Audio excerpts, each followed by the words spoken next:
മൂന്നാമത് പറഞ്ഞിരിക്കുന്ന വിനോദം അത് മുതിർന്നതിന് ശേഷമുള്ളതാണ്, കുട്ടിക്കാലത്തുള്ളതല്ല. സുനാനു തിർമിദി,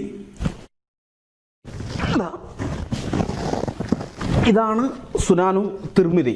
ഇത് പ്രസിദ്ധീകരിച്ചിരിക്കുന്നത് ഇസ്ലാമിക് പബ്ലിഷിംഗ് ഹൗസാണ്, അതായത് ജമാഅത്തെ ഇസ്ലാമിയുടെ പ്രസാധക സ്ഥാപനം. അപ്പോൾ ഇപ്പോൾ നമ്മൾ വായിച്ച ഈ ഹദീസിന് പ്രസാധകരായ ഇസ്ലാമിക് പബ്ലിഷിംഗ് ഹൗസ് അടിക്കുറിപ്പ് കൊടുത്തിട്ടുണ്ട്. അത് ഞാൻ വായിക്കാം, ആ അടിക്കുറിപ്പ് വായിക്കാം. അക്കാലത്തെ ഏറ്റവും പരിഷ്കരിച്ച സമരമുറയായിരുന്നു അമ്പെയ്ത്ത്. കുതിരപ്പുറത്തും ഒട്ടകപ്പുറത്തും ഇരുന്നത് അടരാടുന്നതായിരുന്നു സ്വഹാബികൾക്ക് കൂടുതൽ പരിചിതം. അതിനാൽ അമ്പെയ്ത്ത് പഠിക്കാനുള്ള പ്രോത്സാഹനമാണ് ഈ വചനത്തിൽ കാണുന്നത്.